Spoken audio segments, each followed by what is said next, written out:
Well, we have two kind of setups that we can go through demonstrating a screen. Out of curiosity, I guess we could do database first. If we want to create a new screen, I'm just going to click the X here on these tabs so I close them.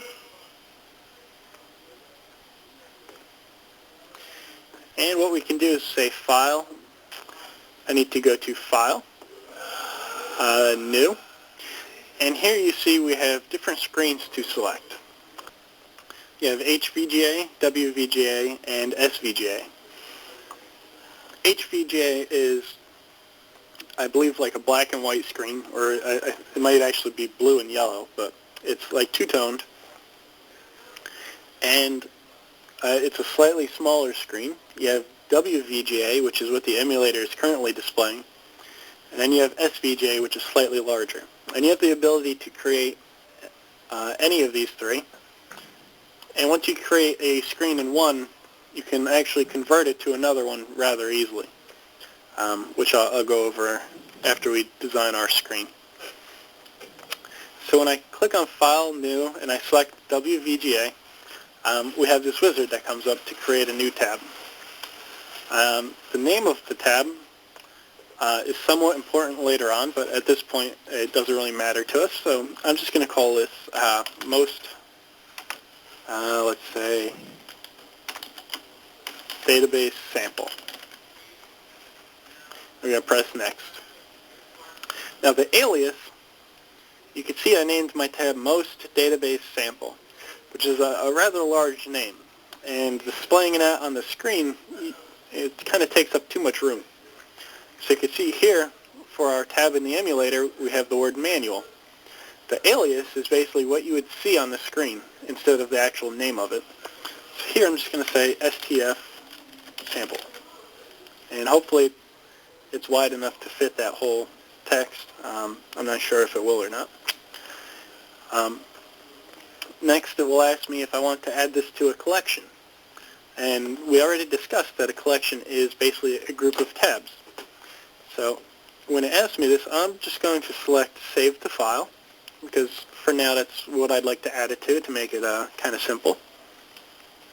So once you move this to the right, you see under Added, you have Save to File. I click Next. I'd like to add this to user demo, so I just want to check him for users and groups, and I'm going to press Finish.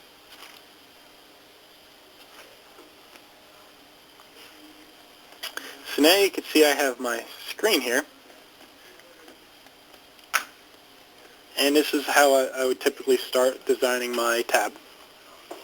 So once you have your new tab here, first thing we'd like to do if we follow this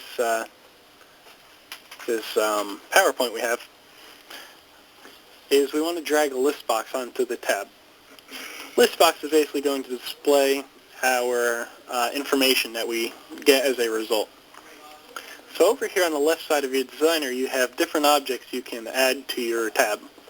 You have buttons, checkboxes, drop-down menus, which we call combo boxes, a label, which we already discussed is just text on the form or on the screen, a list box, and text boxes, which you can just type in. So one we're interested in first is just a list box to display our results. So I'm just going to drag this onto my screen here, and you can see the wizard pops up for it again. I'm going to change my name to Database Results. I want to change the font size. I'll leave it as small. The option for required basically tells it whether the user needs to select this before you can scan a document. In the case where we had to save the file before, you want the person typically to select a folder before they try and save the document so you know where to put the document. At this point, I'm just going to leave required as no. The button height we could get into maybe next week. That's not too important at this point.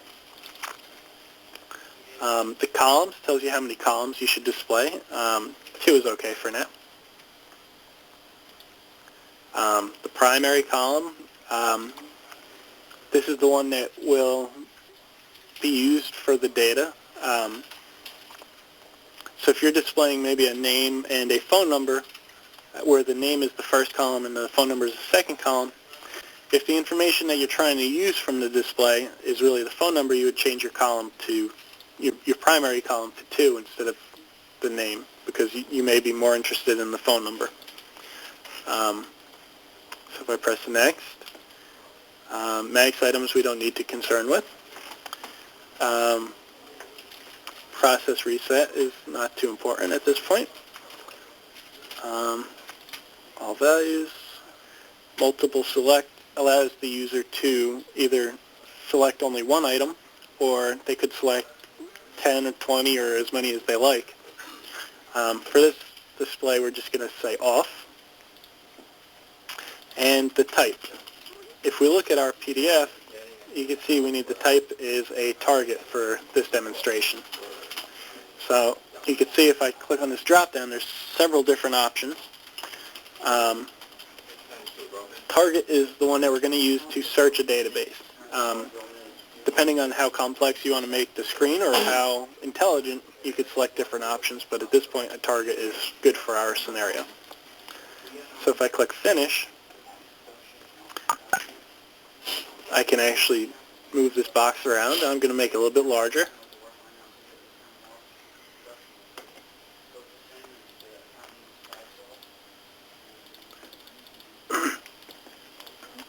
Now, if I look at our document here, next thing I want to drag on is a Smart Search button. And this is probably the easiest way to create just a database search. You can see here over on my left side under the button options, or button objects, sorry, we have a Smart Search. So I'm just going to drag this on here and maybe put it right in the middle. I'm going to name this B Search. The name really doesn't have any effect at this point. The font size I'll make medium. The color we can make maybe, let's say green again. Next, the target. This is basically, since we're using a search, we need to select which list box would be displaying the results. Since we only have one list box on our form, it automatically selects it. The text that I'd like to put on here would be search. Next. Auto search basically tells it whether it should search before it displays.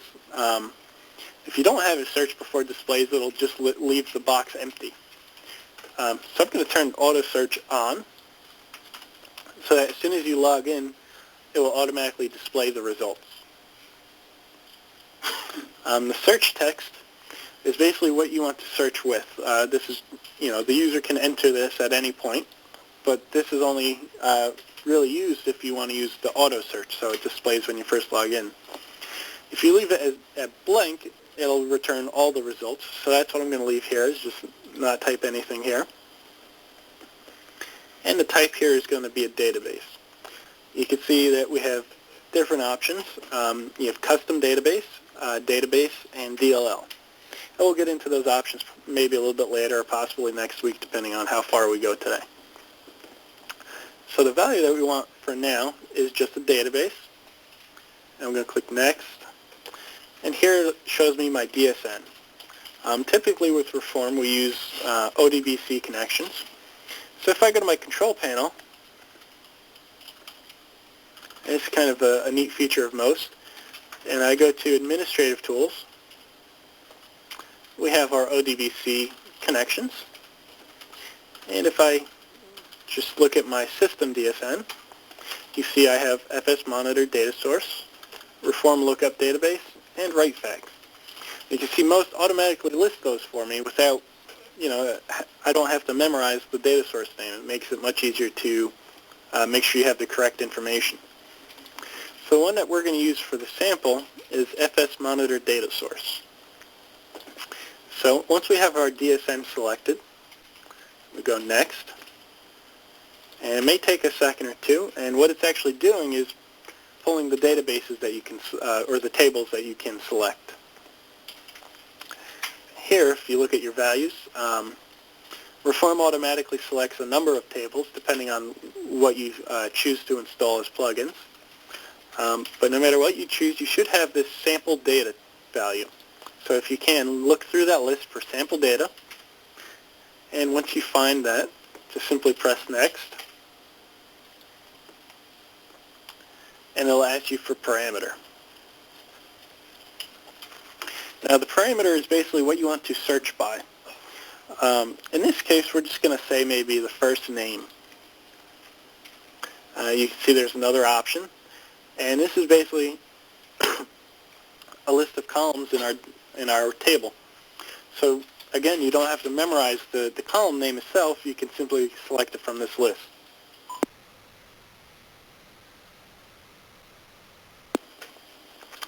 So what we're going to search by is first name, and press Next.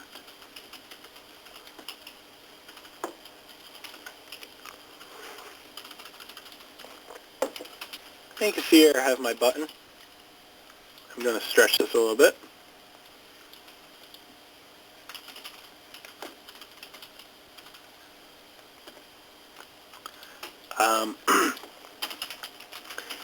Now what I'd like to do, if we look back at our PowerPoint, is I need to modify which columns I'd like to display in my list box. So if I select my button here, I can come over here to the right side to Object Properties, and I have this option called Columns. If I select this, there's a little button here with 3 dots that I can select. When I click on this, you have this little pop-up window that comes up for Column Editor. What this allows you to do is basically select what you'd like to display as your results. So if you remember, our list box has 2 columns. So what I'm going to display is first name. So if I select first name here, and I press the plus button, it'll add it to my list. And I'm just going to add last name to display that second. So my first column is going to have first name. My second column will display last name for my database. I'm going to save this. If I look back at my PowerPoint, there's 2 more things that we need to put onto a tab that are usually pretty important.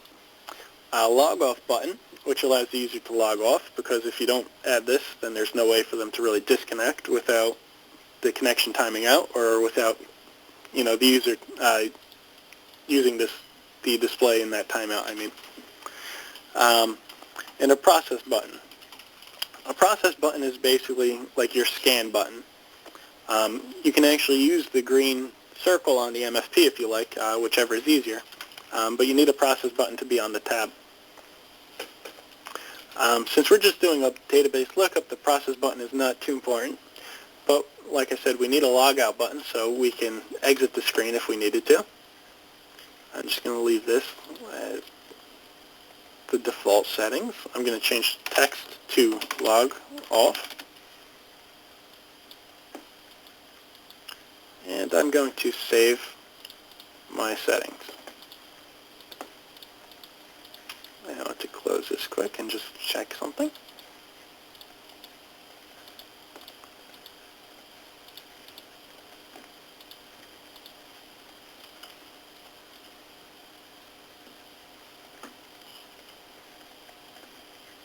Okay, so I just want to save my screen here. Now, when we save this screen, it's automatically updated just like before. So, if I open up my emulator, I can log out. And when I log back in using demo,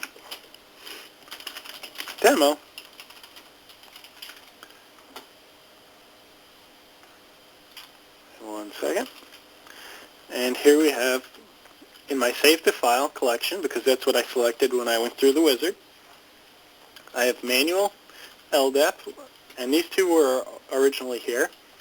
And now I have my STF sample, which is, actually I named that wrong. That should have been database sample.